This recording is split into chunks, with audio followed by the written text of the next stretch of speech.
Beck was quite a flamboyant gentleman. He lived on Sutton Place in New York City, and he would come to Philadelphia and he would have a suite at the Barclay Hotel. He would get off at 30th Street and hire a limousine to take him from 30th Street to Rittenhouse Square, all right, with his Homburg and the whole bit. But he didn't have money to pay the rent. So he declared voluntary bankruptcy.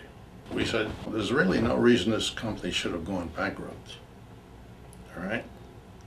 We know how to make money, and we had excellent people.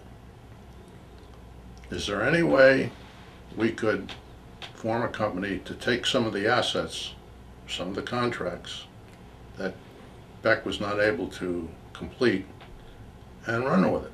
So we rented an office space on 1619 Chestnut, where the Liberty Towers are today. It was a walk-up office over a bank, as I recall, and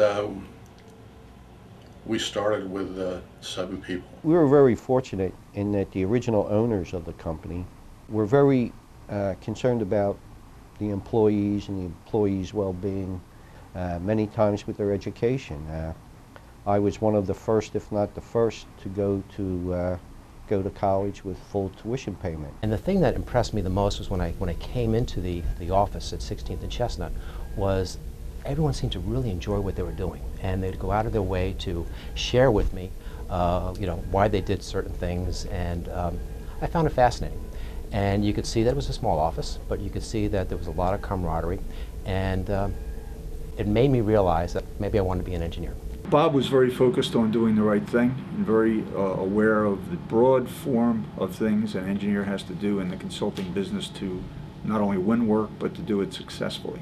He was able to see the value in investing in the right people, and he was also able to see the value in making sure that we were aligned with the people in the political area that were making decisions about our industry. Yervant Terzian was an excellent structural engineer of renown. He was an award-winning structural engineer. He did some wonderful things with welded steel bridges, which is very unusual.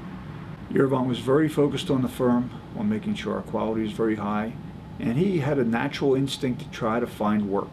And I remember his desk being piled high with RFP notices, proposals, information on competitors, whatever the case may be. He was really focused on that. He got the reputation of being known as the Hawk, because he would walk the drafting floors and he would be able to see a problem 2 desks away, and he'd come over there and he'd point at something and he'd just ask a question. And he wasn't saying that it was wrong, but he'd ask a question. And inevitably that question led to the designer realizing that maybe they should do it slightly different than the way that they've done it. I think that if you talk to 9 out of 10 people that worked at Urban Engineers, they would say that working for EJ was one of the best experiences they ever had.